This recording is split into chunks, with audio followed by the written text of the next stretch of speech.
السلام عليكم ورحمة الله وبركاته. الحمد لله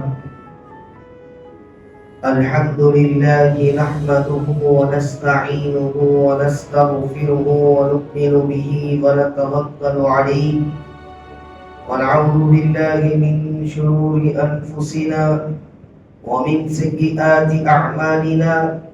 من يهده الله فلا مضل له ومن يضلله فلا هادي له، ونشهد أن لا إله إلا الله وحده لا شريك له، ونشهد أن سيدنا ومولانا محمدا عبده ورسوله. أما بعد، فأعوذ بالله من الشيطان الرجيم. بسم الله الرحمن الرحيم. وعاهدنا إلى إبراهيم وإسماعيل أن طهر بيتي للطائفين والعاكفين والركع السجود. وقال تعالى: إنا أنزلناه في ليلة القدر وما أدراك ما ليلة القدر. صدق الله العظيم. وقال النبي صلى الله عليه وسلم: من أطاعني ودخل الجنة ومن عصاني فقد أبى، أو كما قال عليه الصلاة والسلام. وقال النبي صلى الله عليه وسلم: ومن قام رمضان إيمانا واحتسابا غفر له ما تقدم من ذنبه، أو كما قال عليه الصلاة والسلام. اللهم صل على محمد النبي الأمي وعلى آله وسلم تسليما. اللهم صل على سيدنا محمد وعلى آل سيدنا محمد وبارك وسلم تسليما كثيرا كثيرا. اللہ رب العزت کا بے انتہا فضل، اس کا کرم، اس کا احسان ہے کہ اللہ تبارک و تعالیٰ نے ہمیں اور آپ کو رمضان جیسے عظمت والا، برکت والا، رحمت والا، مغفرت والا مہینہ نصیب فرمایا. اور اللہ تعالیٰ سے دعا فرمائے کہ اللہ رب العزت جس طرح رمضان المبارک کا مہینہ اپنے بندے گزارنے کو پسند فرماتا ہے، اس طرح ہمیں اور آپ کو گزارنے کی توفیق بھی عطا فرمائے. اور اللہ ہی کا احسان ہے کہ اللہ تبارک و تعالیٰ نے ہمیں اور آپ کو اللہ اس کے رسول کے باتیں کہنے اور سننے کا بھی موقع عنایت فرمایا.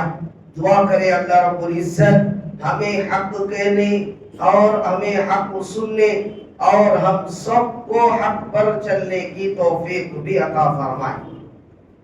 محترم سامعین، جیسا کہ گزشتہ جمعہ آپ حضرات کے راستے میں زکوٰۃ کے سلسلے میں روشنی ڈالتے ہوئے آقا نامدار تاجدار مدینہ محمد رسول اللہ صلی اللہ علیہ وسلم کی سیرت اور خلفائے راشدین کی سیرت اور اسی طرح حضرت عائشہ رضی اللہ تعالی عنہا کی اللہ کے راستے میں خرچ کرنے کے واقعات کو روشنی ڈالا تھا، اور یہ بتاتے ہوئے بات کو ختم کر دیا تھا زکوٰۃ ادا کرنے والا کبھی غریب نہیں ہوتا ہے، اللہ کے راستے میں دینے والا کبھی فقیر نہیں ہوتا ہے. جو اللہ کے راستے میں جتنا دیتا ہے اللہ کی قسم وہ اتنا مالدار بنتے چلے جاتا ہے. اسی طرح شیخ سعدی رحمت اللہ علیہ کے بارے میں بھی میں آپ کو بتایا تھا.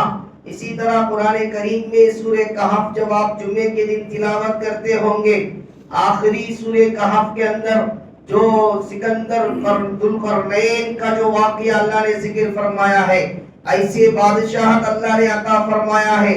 ذوالقرنین کو اللہ تبارک و تعالیٰ نے سورج جہاں سے نکلتا ہے وہاں سے لے کر جہاں تک ڈوبتا ہے وہاں تک کا سفر اللہ نے انہیں کروایا ہے. انہوں نے پورا سفر کرنے کے بعد آخری بات انہوں نے ایک ہی بات کہا. کسی نے ان سے پوچھا حضرت یہ بتائے کہ کیا آپ کے اس سورج کے نکلنے کے جگہ سے لے کر سورج کے ڈوبنے تک کا یہ دنیا کا سب سے بڑا سفر ہے، اس کے علاوہ دنیا ہی نہیں ہے۔ ظاہر سی بات ہے، سورج جہاں سے ڈوب رہا ہے، سورج پھر نکل رہا ہے، اس کے علاوہ تو دنیا نہیں ہے۔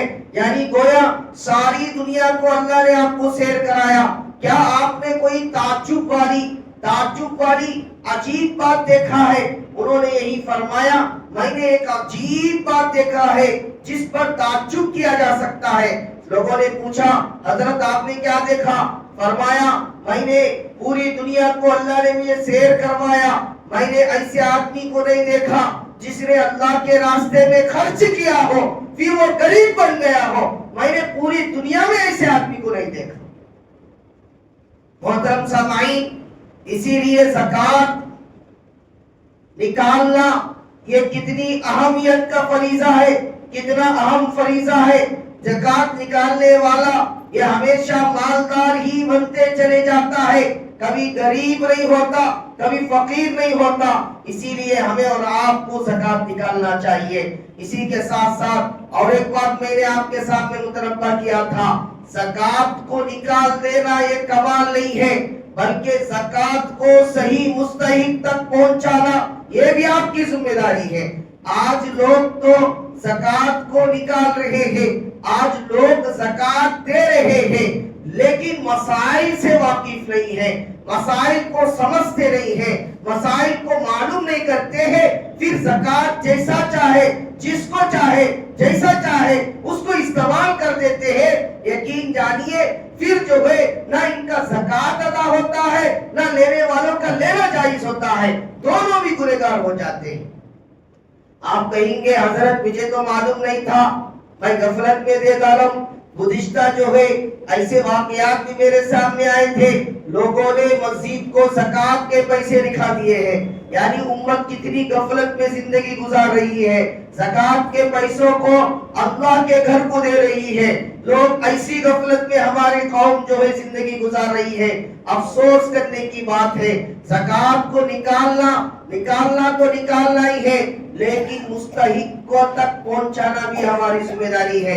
میں کہنا چاہ رہا تھا، لوگ کہتے ہیں حضرت کیا ہو کی غلطی سے کر ڈالم، حضرت غفلت میں دے ڈالم، مجھے معلوم نہیں تھا، اسے دیے جانی، اسے کرے جانی، ایسا نہیں کرنا، ایسا نہیں دینا، میں دے ڈالم، اب کرنا کیا ہے؟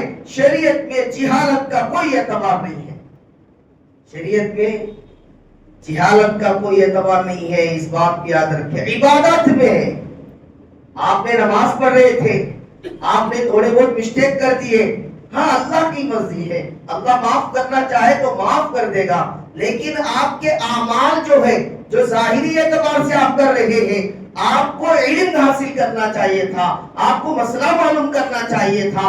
آپ پر اللہ نے زکوٰۃ جیسے فریضے کو فرض کیا ہے، یہ اللہ کا احسان ہے، ہر فرض کو اب ادا کرنے کی ذمہ داری تمہاری ہے، تو تمہیں مسائل کو معلوم کر کو اس کو کہاں خرچ کرنا، کس طرح خرچ کرنا، کس کو دینا، کس کو دینے پر مناسب رہے گا، کس رشتہ دار کو دینا چاہیے، کس رشتہ دار کو نہیں دینا چاہیے، کس مدرسے کو دینا چاہیے، کن مدارس کو نہیں دینا چاہیے، یہ سارے مسائل کو جان کر دینے کی ذمہ داری بھی زکوٰۃ پر جس پر واجب ہوتی ہے اسی آدمی پر ہوتی ہے۔ لہذا غفلت میں دے ڈالم، مجھے معلوم نہیں تھا، مجھے کون بھی بولے نہیں، شریعت میں اس کا کوئی اعتبار نہیں ہے۔ دنیا میں بھی آپ کی پکڑ ہوگی، آخرت میں بھی آپ کی پکڑ ہوگی، جیسا کہ زکوٰۃ ادا نہ کرنے والوں کے سلسلے میں گزشتہ جمعے میں میں نے قرآن کریم کے آیتوں کو، احادیث مبارکہ کو آپ کے سامنے پیش کیا تھا۔ الغرض محترم سامعین، خلاصہ زکوٰۃ نکالنے سے غریبی نہیں آتی ہے، امیری آتی ہے۔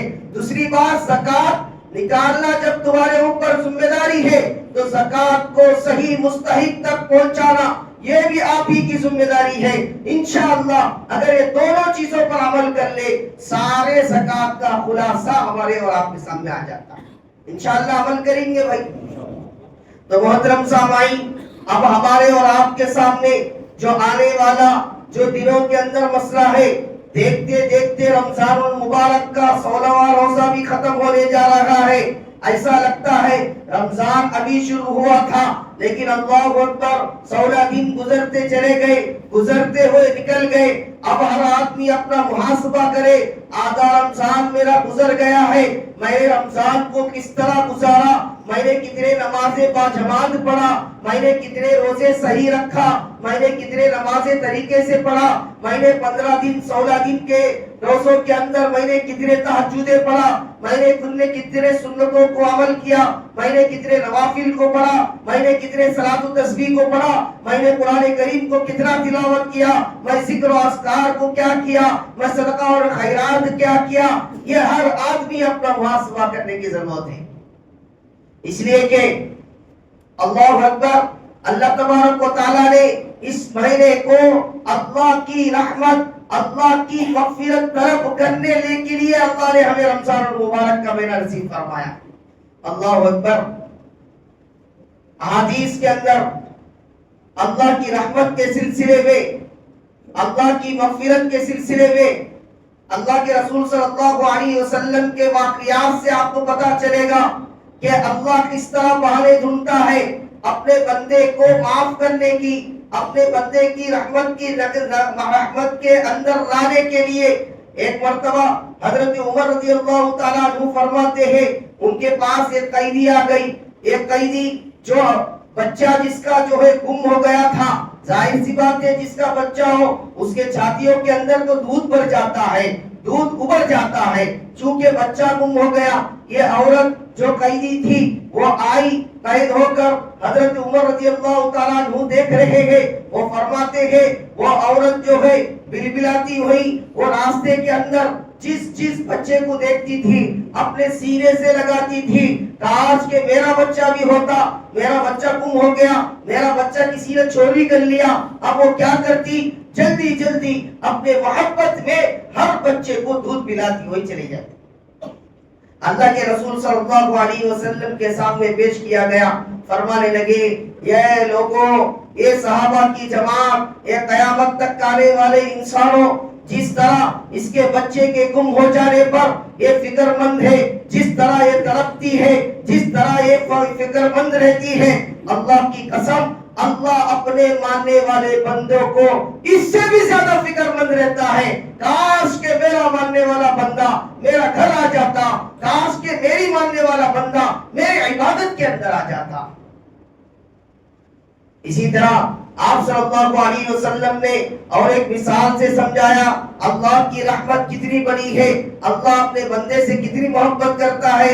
آپ جو ہے صحابہ کرام کے جماعت کے ساتھ آپ جا رہے تھے، ایک صحابی نے دیکھا کہ گھوسلے کے اندر جو ہے چڑیا کے بچے پڑے ہوئے ہیں، انہوں نے دیکھا کہ ماں نہیں ہے، بچے ہیں قریب میں ہے، لہذا بچوں کو لے لیتا ہو، بچوں کو لے لیا، لینے کے جو ہے اپنے رومال میں رکھ لیے۔ اب رومال میں رکھ لینے کے بعد جو ہے آگے بڑھتے ہوئے چلے گئے، تو اس کی جو بچوں کی جو ماں تھی، چڑیوں کے بچوں کی ماں آ کر اس صحابی کے سر پر گشت کرنے لگی، طواف کرنے لگی۔ ارے میرے بھائی، میرے بچوں کو کہاں لے کر جا رہے ہو؟ ارے میرے بھائی، میرے بچوں کو تم کس طرح لے سکتے ہو؟ میرے بچے مجھے دے دو۔ لہذا اس طرح گڑ گڑا رہی تھی۔ انہوں نے سوچا کہ کیوں نہ ہو بچوں کو اس کو دکھا دیا جائے۔ انہوں نے رومال کھولتے ہی ماں نے سیدھا آ کر بچوں کے ساتھ اپنے آپ کو بھی قید کر لیا۔ بھائی بچے جہاں میں بھی وہاں، بچے جہاں میں بھی وہاں۔ خیال کر لو میرے بھائی،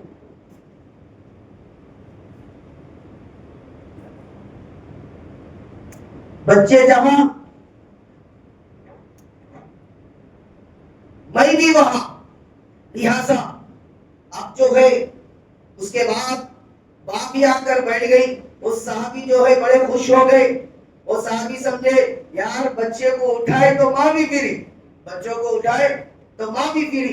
اللہ اکبر، آپ صلی اللہ علیہ وسلم کی خدمت میں حاضر ہوئے، اللہ کے رسول صلی اللہ علیہ وسلم کی خدمت میں حاضر ہو کر جو ہے عرض کرنے لگے، اے اللہ کے رسول صلی اللہ علیہ وسلم، اس طرح کا مسئلہ تھا، آپ چونکہ سامنے تھے میں پیچھے تھا، مجھے جو ہے اس طرح جو ہے چڑیوں کے بچے میں نے اٹھا لیا تھا، ماں بھی اس کے ساتھ آ گئی۔ اللہ اکبر، آپ صلی اللہ علیہ وسلم نے فرمایا، اے میرے صحابی، فوراً اس کے ماں کو اور اس کے بچوں کو رہا کر دو. یہ تمہارے لیے مناسب نہیں ہے کہ کسی کو بے زبان کو تم جو ہے اس طرح قید کرو، اس طرح ستاؤ، اس طرح قید کرو. لہذا اس کے ماں اور بچوں کو چھوڑ دو. پھر آپ صلی اللہ علیہ وسلم نے سر جھکا کر سوچنے لگے. غور و فکر کے بعد آپ نے فرمایا، اے میرے صحابہ، جس طرح اس کی ماں نے اپنے بچوں کے خاطر اپنے آپ کو قید کروا لیا، اپنے آپ کو خود پیش کر دیا، اللہ کی قسم اللہ اپنے بندوں کو مغفرت کرنے کے لیے، اپنے بندوں کو معاف کرنے کے لیے اللہ تبارک و تعالیٰ بہانے تلاش فرماتا ہے. کیا تلاش فرماتا ہے؟ محترم سامعین، اس طرح کا رمضان المبارک کا مہینہ جو عظمت والا، جو رحمت والا مہینہ ہمیں اللہ نے عطا فرمایا ہے، اگر اللہ کی رحمت کو ہم نے وصول نہیں کیا، اللہ کی مغفرت کو ہم نے وصول نہیں کر لیا، تو یقین سمجھیے یہ رمضان المبارک کا مہینہ ہی ہمارے اور آپ کے لیے ہلاکت اور بربادی کا سبب بن سکتا ہے، جیسا کہ شروع رمضان کے جمعے میں آپ کے حضرات کے سامنے میں نے پیش فرمایا. اور اسی طرح بنو اسرائیل کا ایک واقعہ امام جوزی رحمۃ اللہ علیہ نقل فرماتے ہیں. بنو اسرائیل کے اندر ایک آدمی تھا، وہ بڑا گنہگار تھا، بڑا اللہ کے نافرمانیاں کیا ہوا تھا، بڑے گناہ کے کام کیا ہوا تھا، اللہ کے حکموں کو ساروں کے سارے توڑتے ہوئے رہتا تھا. آخری کار اس نے مرنے سے پہلے اپنے بچوں کو وصیت کر کے مرا، اے میرے بچے، میں مر جاؤں گا تو یقین جانو جب میں مر جاؤں تو میں جو ہے مرنے کے بعد میرے جسم کو دفن نہ کرنا، اگرچہ شریعت میں جائز نہیں ہے، میرے جسم کو دفن مت کرنا، میرے جسم کو اٹھاؤ، میرے جسم کو لے جا کر جلا دو، جلانے کے بعد اس راکھ کو 2 حصوں میں تقسیم کرو، ایک حصے کو جو ہے اور باریک راکھ بناؤ، باریک راکھ بنا کر سمندروں کے اندر بکھیر دو، پھر دوسرے آدھے راکھ کو ہواؤں کے اندر بکھر دو. اس طرح کرنا. بچے جو ہے اپنے باپ کو انکار نہیں کر سکتے تھے، وصیت تھی، باپ نے کہہ دیا. اس وقت کی شریعت الگ تھی، ہماری شریعت الگ ہے. اگر ہماری شریعت بھی اس طرح کرتا تو بچوں پر واجب بھی نہیں کہ عمل کرے، بلکہ اس کو لے جا کر دفنایا جائے گا. یہ تو پہلے شریعت کے لوگوں میں تھا، اسی لیے اس کے اندر زیادہ سوچنے کی ضرورت نہیں ہے. اب جو ہے بچوں نے کر دیا. اللہ اکبر. کسی نے خواب میں دیکھا، ان کے بچوں کو خواب میں نظر آئے کہ باپ جنت کے اندر ٹھہر رہے ہیں. بچوں نے پوچھا، ابو جان یہ کیا؟ آپ تو بھائی اتنے خوف زدہ تھے، آپ تو کہہ رہے تھے کہ اللہ معاف نہیں کرے گا، اللہ کی رحمت مجھے کبھی نہیں جو آپ آئے گی، اللہ مجھے کبھی نہیں بخشے گا، اللہ مجھے سیدھا جہنم میں ڈالے گا، آپ تو جنت کے اندر ٹھہر رہے ہیں. ابو جان یہ کیسا ہو گیا؟ باپ نے اپنے بچوں کو فرماتے ہیں، اے میرے بچوں کیا کہنا، اللہ نے میرے مرتے ہی میرے راکھ کو جمع کر دیا. اللہ کے لیے کوئی بڑی بات نہیں ہے، اللہ کی ذات کن والی ذات ہے. اللہ کن کہتا فیکون ہو جاتا. اللہ نے حکم دیا، اس راکھ کو سارے راکھ ایک جگہ جمع ہو گئے، پھر وہ انسان بن گیا. اللہ نے پوچھا، یہ میرے پیارے بندے تو نے اس طرح کیوں درخواست کیا تھا، تو کیوں اس طرح کرنے کا اپنے بچوں کو تاکید کیا تھا، کیا بات تھی، کیا راز تھا؟ اس بندے نے عرض کیا، میں نے اپنے رب سے عرض کیا، یہ باری تعالیٰ، یہ رب العالمین، میں نے اس لیے کیا تھا، میں بڑے گنہگار تھا، مجھے یقین تھا تو معاف نہیں کرے گا، میرا ٹھکانہ جہنم تھا، یہ معلوم ہو چکا تھا. میں سوچا کہ یہ تیرے ڈر سے تاکہ تیرے ہاتھی نہ لگو، لہذا میں بچوں کی اس طرح وصیت کیا. تو لہذا اللہ رب العزت نے کہا، اللہ رب العزت نے میرے اس بات کو سن کر، یہ میرے بندے تیرے دل میں میرا اتنا ڈر ہے، تیرے دل میں میرا اتنا خوف پیدا ہو گیا، جا تیرے اس ایک بات پر، تیرے اس جملے پر تیری میں مغفرت کر دیتا ہوں. اللہ کی قسم اللہ نے مجھے مغفرت کر دیا، میں جنت میں ٹھہر رہا ہوں. محترم سامعین، اللہ کی رحمت، اللہ کی مغفرت والا مہینہ اللہ نے ہمیں اور آپ کو نصیب فرمایا ہے. اگر اللہ کی رحمت ہمیں حاصل نہ کر سکے، اللہ کی مغفرت ہم وصول نہ کر سکے، سمجھیے یہ رمضان المہینے کیسے ہمارے نہ روزے کام آئیں گے، نہ روزے کام آئیں گے، نہ تراویح کام آئیں گے، نہ نمازیں، نہ تہجد کام آئیں گے. اللہ اکبر. اللہ کی رحمت کا اور ایک واقعہ بتا کر میں اپنے بات کو آگے لے جاؤں گا. ایک بڑی زناکار بدکار عورت تھی جسے امام بخاری، امام مسلم رحمۃ اللہ علیہ نے دونوں جگہ پر نقل فرمایا ہے. فرماتے ہیں کہ زانیہ تھی، بڑے گنہگار تھی، بڑی بدکار تھی. اس کا کہنا یہ تھا جو ہے وہ گزر رہی تھی، اس نے جو ہے ایک مرتبہ ایک پیاسے کتے کو پانی پلا دیا. اللہ کی قسم اللہ نے اس کی کسی نے بعد میں دیکھا کہ بھائی وہ جنت کے اندر ریل رہی ہے. فرمایا بعد میں پوچھا گیا اسے بھائی کیا بات ہے، تو بڑا زانیہ تھی، تو بڑی بدکار تھی، تو اللہ کی نافرمانی میں زندگی گزاری تھی، تو جنت میں. فرمانے لگی یا میرے بھائیوں میرے بھائی میں جنت میں اس لیے ہوں، میں جو ہے اللہ کی مخلوق کو اللہ کے خاطر پانی پلا دیا تھا. اللہ نے اس ایک بے زبان کو پانی پلانے کے برکت سے اللہ نے میری مغفرت کر دی. محترم سامعین، اب اصل مسئلہ ان سب واقعات کا بیان کرنے کا، یہ سب کا بیان کرنے کا مقصد یہی ہے ہمیں اور آپ کو اللہ کی رحمت کے لیے، اللہ کی مغفرت کے لیے کوششیں اور فکر مند کرنا چاہیے. اس کے لیے اللہ نے ہمارے اور آپ کے لیے اس رمضان المبارک کا آخری عشرے میں دو چیزیں عطا فرمایا ہے. کیا چیزیں جی؟ دو چیزیں عطا فرمایا ہے. رمضان تو گزرتے جا رہا ہے، آنے والے منگل سے اللہ تبارک و تعالی دوسرا عشرہ بھی پورا ہو جائے گا، تیسرا عشرہ شروع ہوگا. تیسرا عشرہ جیسا شروع ہوگا اللہ کی بہت بڑی رحمتیں، دو رحمتیں اللہ نے ہمیں نصیب فرمایا ہے. ان دونوں کے ذریعے سے ہم اللہ کی رحمت وصول کر سکتے ہیں، ہم اللہ کی مغفرت حاصل کر سکتے ہیں. اگر یہ دونوں عبادتیں جو ایک ہی عبادت کے اندر دونوں آ سکتے ہیں، اگر ایک عبادت کے اندر کوئی شامل ہو گیا دوسرا عبادت خود بخود جو ہے اس کے اندر آ جائے گا، وہ تو فری ہے. لہذا وہ عبادت ہے اعتکاف کی. وہ عبادت کیا ہے؟ اعتکاف کی. محترم سامعین،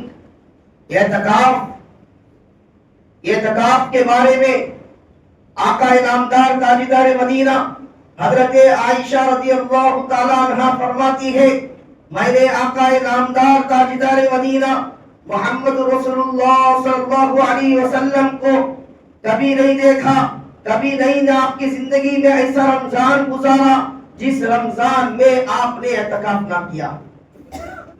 آپ نے جس رمضان میں اعتکاف نہ کیا ہو، ایسا نبی کریم صلی اللہ علیہ وسلم کا کوئی رمضان نہیں. اب ہمارے سامنے جتنے لوگ بیٹھے ہوئے ہیں، کیا کوئی ایسا آدمی ہے جو کم سے کم ایک مرتبہ تو بیٹھا ہو؟ ایسا آدمی ہو تو ہاتھ اٹھا دے میرے بھائی. اگر پوچھا جائے بھائی ہر سال بیٹھنے والا زندگی جتنی دی ہے اتنی بار تو بیٹھنا چاہیے، لیکن یہاں اگر ہم حساب کرنے لگ جائیں سوائے ایک دو کے، سوائے 10-15 کے، ایسے آدمی نہیں ملے گا جو پوری زندگی بیٹھا ہو. لیکن اللہ اچھا رکھے، ابھی سرت نگر کے اندر جو ہیڈا والے ابراہیم بھائی ہے ان کا انتقال ہو گیا. وہ جو کچھ ہے ان کے اعمال ان کے ساتھ ہے، ان کے پاس ایک اچھا عمل تھا. وہ رمضان کا چاند دیکھنے سے پہلے محمدیہ کے مسجد کے اندر چلے جاتے تھے اور جا کر چاند دیکھنے کے اعلان سے پہلے بیٹھ جاتے تھے تاکہ چاند دکھے رمضان کا. سیدھا اعتکاف، 10 دن کا نہیں، 15 دن کا نہیں، 20 دن کا نہیں، پورا مہینہ اعتکاف. آخری عمر تک انہوں نے اس طرح اعتکاف کر کے گزارا. الغرض محترم سامعین، اعتکاف لوگ سمجھتے ہیں حضرت ہم حج نہیں کر سکتے، ہمیں عمرے کر سکتے نہیں ہیں، دوسروں کو دیکھتے ہیں حجہ بھی کرتے ہیں عمرے بھی کرتے ہیں. میرے بھائیوں، شریعت کے اندر اللہ نے کس طرح کے آفر رکھا ہے، شریعت کے اندر اللہ نے کس طرح آسانی رکھا ہے. آقا نامدار تاجدار مدینہ محمد رسول اللہ صلی اللہ علیہ وسلم ارشاد فرماتے ہیں جس نے آخری عشرے کے اندر اعتکاف میں بیٹھا، جس نے آخری عشرے کے اعتکاف میں بیٹھ گیا، یقین جانو اللہ کی قسم اللہ اس کو 2 حج 2 عمروں کا ثواب اللہ اسے عطا فرماتا ہے. اتنے بھائی 2 حج، اگر آج ایک حج پرویٹ سے کیا جائے 7 لاکھ سے کم نہیں ہے، 14 لاکھ 2 حج کے اور 2 عمرے 2 لاکھ روپے ڈال دیا جائے، لگ بھگ جو ہے 14 لاکھ اور 2 لاکھ 16 لاکھ خرچ کرنے پر جو ثواب کوئی آدمی یہ نہیں کہہ سکتا حج کر کے 2 مرتبہ حج کر کے 2 مرتبہ عمرہ کر کے کسی حاجی سے کسی عمرہ کرنے والے سے ایئرپورٹ پہ جا کر کھڑے ہو کر پوچھ لینا میرے بھائی کیا تمہارا حج قبول ہو گیا، کیا میرے بھائی تمہارا عمرہ قبول ہو گیا. کوئی دم کسی کے پاس نہیں ہے جو یہ بول دے کہ بھائی میرا حج قبول ہو گیا، میرا عمرہ قبول ہو گیا. وہ الٹا آپ کو کہے گا میرے بھائی دعا کر دو کہ اللہ میرا حج کو قبول فرما لے. میرے بھائی تم فرما لے. یا پورا یقین کے ساتھ آقا انعامدار تاجدار مدینہ محمد رسول اللہ صلی اللہ علیہ وسلم فرماتے ہیں بھائی جو اعتکاف میں بیٹھے گا آخری عشرے میں بیٹھے گا یقین جانو تو حج جو عمرے کا ثواب اللہ اسے عطا فرماتے ہیں. اور اسی طرح آگے فرماتے ہیں جو اعتکاف میں بیٹھتا ہے اللہ کی قسم اسے اللہ تبارک و تعالی جہنم سے 3 خندقوں کا فاصلہ رکھ دیتے ہیں. جس کا اصل مقصد ہمارا اور آپ کا زندگی کا اصل مقصد یہی ہے اللہ ہمیں جنت جہنم سے حفاظت فرمائے جنت میں داخلہ فرما دے. یہی ہمیں مقصد ہمارا ہوگا.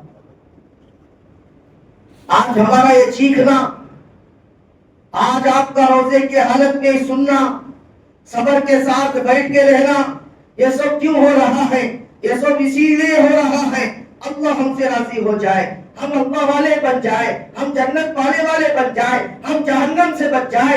اعتکاف میں بیٹھ جائے آخری عشرے کے اعتکاف میں جو منگل سے شروع ہوگا جو آدمی 10 دن کا قربانی دے دے اللہ کے رسول صلی اللہ علیہ وسلم پولیس سرٹیفکیٹ دے رہے ہیں فرما رہے ہیں جہنم سے اللہ اسے 3 خندقوں کا فاصلہ عطا فرمائیں گے یعنی بہت دور ہوگا. فرماتے ہیں ایک خندق کی مسافت ایک خندق کا مطلب ہے کہ گڑھے کا یعنی جہنم اور جہنم سے آدمی کے درمیان ایک گڑھا ہوگا. خندق کا مطلب گڑھا ہے. ایک گڑھے کا جو سفر ہوگا یہ گڑھے کا جو لمبا پن ہوگا اللہ کے رسول صلی اللہ علیہ وسلم خود فرماتے ہیں آسمان اور زمین کے مسافت کے اندر جتنا سفر ہے اس سے بڑا وہ خندق ہوگا. بتائیے بھائی بھاگ بھی لگے گی لیکن یہاں پر کس کے لیے ہے؟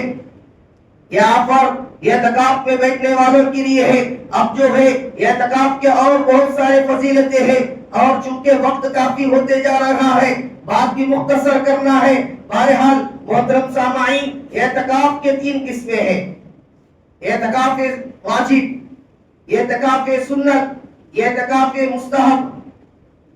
اعتکاف واجب جس نے نظر مانگ لیا ہو یعنی یا اللہ میرا کام ہو جائے گا میرا فلانا کام ہو جائے تو میں اعتکاف رکھوں گا اس کو لیے تو رکھنا واجب ہو جاتا ہے. اس کے لیے کیا ہے جی اس کے لیے رکھنا واجب ہو جاتا ہے. ان تو رکھنا ہی ہے کوئی راستہ نہیں ہے. اور وہ اعتکاف رکھنا ہے تو جب بھی رکھتا روزے کے ساتھ رکھتا جب بھی رکھتا روزوں کے ساتھ اعتکاف رکھتا اعتکاف واجب. دوسرا اعتکاف سنت یہی اعتکاف سنت ہے جو رمضان المبارک کے آخری عشرے میں جو آقا انعامدار تاجدار مدینہ محمد رسول اللہ صلی اللہ علیہ وسلم کی دائمی سنت ہے جس کے اندر کبھی گیپ نہیں جس کو کبھی نہیں چھوڑا. بہرحال آپ صلی اللہ علیہ وسلم کی دائمی سنت ہے. سنت اعتکاف سنت اس کا ہے. حدیث میں آتا ہے اگر کوئی محلے میں کسی مسجد میں کوئی بھی آدمی اعتکاف میں نہ بیٹھے یقین جانیے رمضان مبارک کا مہینہ گزرنے کے باوجود اللہ کی رحمت جوش میں ہونے کے باوجود اللہ کی مغفرت کے آوازیں آنے کے باوجود اگر کوئی اعتکاف میں نہیں بیٹھتا ہے اللہ کی قسم پورا محلہ گنہگار ہوتا ہے. اسی لیے آپ دیکھتے ہوں گے کہ حضرات تشکیلیں کرنے لگتے ہیں حالانکہ وہی اعتکاف ایسا عمل اور محمد صلی اللہ علیہ وسلم کے نام پر گستاخی ہو جائے لوگ لڑنے کے لیے نکل جاتے ہیں میدانوں کے اندر کود پڑتے ہیں. میرے بھائیوں گستاخیاں کرنے پر جوش دکھانے کا مطلب یہ نہیں ہے کہ آپ محبت کر رہے ہیں. محبت کا تقاضا یہ ہے کہ آپ نبی کریم صلی اللہ علیہ وسلم کے سنتوں کو اپنے زندگی میں لا کر دکھائیں ان کے سنتوں پر چل کر آپ کے دکھائیں میں عاشق نبی ہوں میں I love محمد کہتا ہوں میں آپ صلی اللہ علیہ وسلم سے محبت کرتا ہوں. یہ کون سی بات ہو گئی کہ کافر اسے کیا عصمت ہے اسے کیا معلوم ہے آقا انعامدار تاجدار مدینہ جس کے صدقے میں اللہ نے سارے کائنات کو بتا کیا. یہ تو ہمیں اور آپ کو معلوم ہے اسے کیا معلوم ہے اسے معلوم ہوتا تو وہ بھی نہیں کرتا. تو الغرض محترم سامعین آپ صلی اللہ علیہ وسلم کی ایسی سنت موقعہ اگر کوئی نہیں بیٹھتا ہے وہ سارا محلہ گنہگار ہوتا ہے. اسی لیے حدیث میں آتا ہے اگر محلے میں کوئی بیٹھ نہیں سکتا ہے بیٹھتا نہیں ہے تو بھائی دوسرے محلے سے آ کر بھی کوئی بیٹھ جائے تو اسے بٹھا لو تاکہ یہ محلے والے گناہوں سے بچ جائے. دوسرے محلے والا آگے بڑھتا ہے. لیکن تیسرا بتانے کے بعد آگے کی بات بتاؤں. تیسرا اعتکاف مستحب. اعتکاف مستحب یہ سمپل ہے، ہر آدمی اس کو حاصل کر سکتا ہے، ہر آدمی اس کے اندر شامل ہو سکتا ہے. وہ کیا ہے؟ جب بھی مسجد کو آ جائے، جیسا کہ آپ جو ہے مسجد کو آ رہے ہیں جمعے کے دن، آپ ماشاءاللہ کافی حضرات جمعے کے دن اذان سے پہلے آ جاتے ہیں، ان کو بڑی مبارکبادی ہے. جو اذان کے بعد آتے ہیں ان کو بھی بڑی مبارکبادی ہے.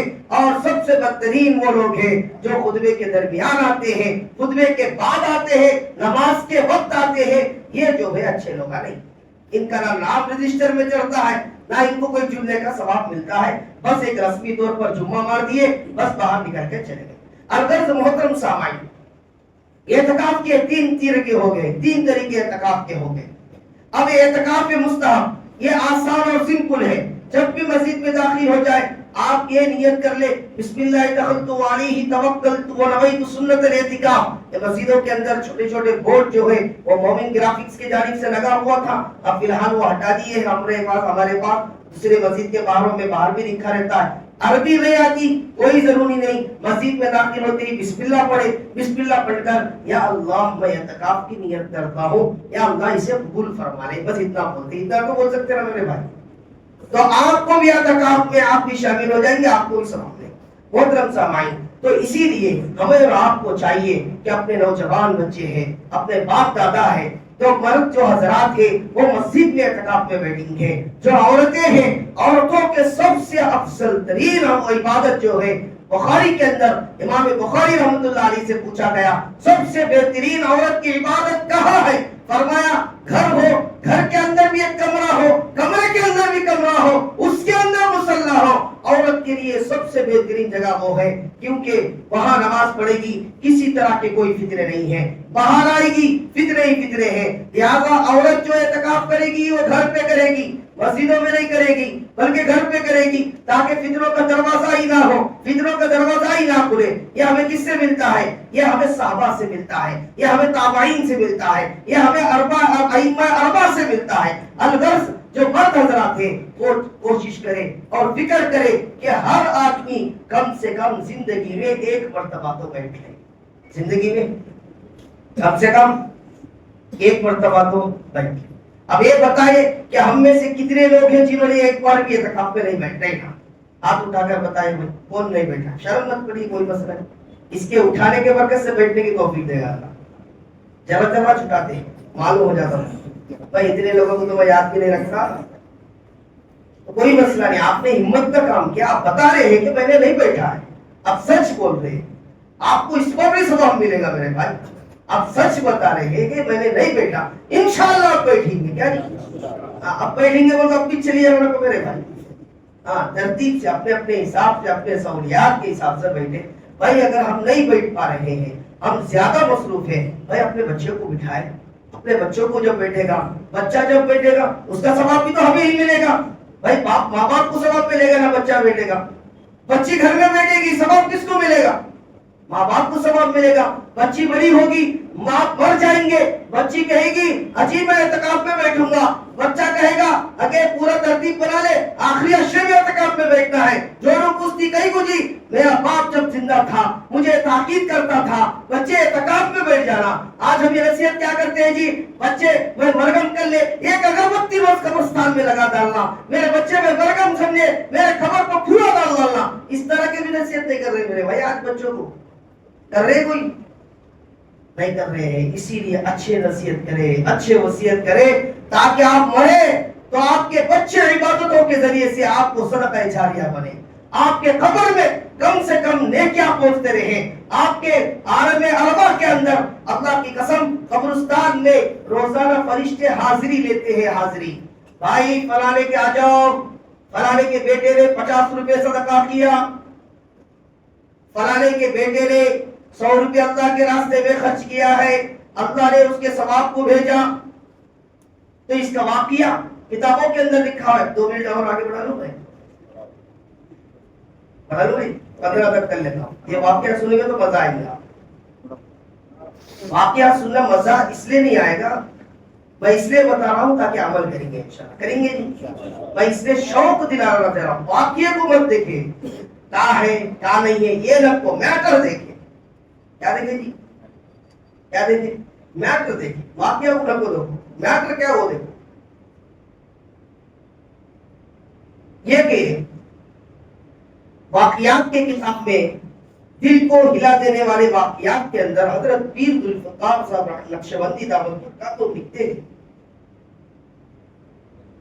کہ ایک عورت نے اپنے بچے کو حافظ قرآن بنا دیا. حافظ قرآن بنا دیا. اب اس کا انتقال ہو گیا. بچہ روزانہ قرآن پڑھتا. ظاہر سی بات ہے بچہ تو پڑھے گا ہی. قرآن حافظ قرآن ہے تو جب بھی تو پڑھے گا وہی قرآن. اب روزانہ فرشتے جو ہے قبرستان کے دروازے پر رجسٹر لے کر کھڑے ہو جاتے، کہتے بھائی فلانے کا بچہ فلانی عورت آ جاؤ، فلانا بچہ فلانا باپ فلانا آدمی آ جاؤ بھائی، ان کے بچے نے آج اتنا قرآن پڑھا ہے، اتنا ثواب ہے. دوسرے جو مردے تھے وہ بیچاروں کا کوئی نہیں پڑھتا، اس لیے کہ انہوں نے دین نہیں پڑھایا. انہوں نے اللہ کے راستے میں خرچ کرنے والوں کو بچوں کو پیدا نہیں کیا. وہ تو مست موج کے اندر دنیا کی فکر ان کے بچوں کو نہیں کروایا، آخرت کی فکریں ان کو نہیں کروایا، دنیا کی طرف کے اندر دنیا کے پڑھایا. اب جو ہے دوسرے مردے نہیں آتے. ایک دن کیا ہوا، روزانہ نام آ رہا تھا، روزانہ نام آ رہا تھا، ایک دن نام نہیں آیا. جو عورت تھی رو رہی تھی، وہ بھی بیٹھ کر رو رہی تھی. اب جو ہے فرشتوں نے آواز لگایا، اس عورت کا نام نہیں آیا. جس طرح دوسروں کا نہیں آ رہا تھا اس طرح اس کا بھی نہیں آیا. کسی نے جا کر اس عورت سے پوچھا میرے بھائی کیا مسئلہ ہے؟ فرمایا مسئلہ کچھ بھی نہیں ہے. جس بچے کو میں نے حافظ بنایا تھا وہ بچہ روزانہ قرآن پڑھتا تھا، وہ بچہ صدقہ اور خیرات کرتا تھا. آج اس لیے ثواب آنا بند ہو گیا ہے. آج کچھ وہ بچہ جو ہے مر کر قبرستان آ گیا.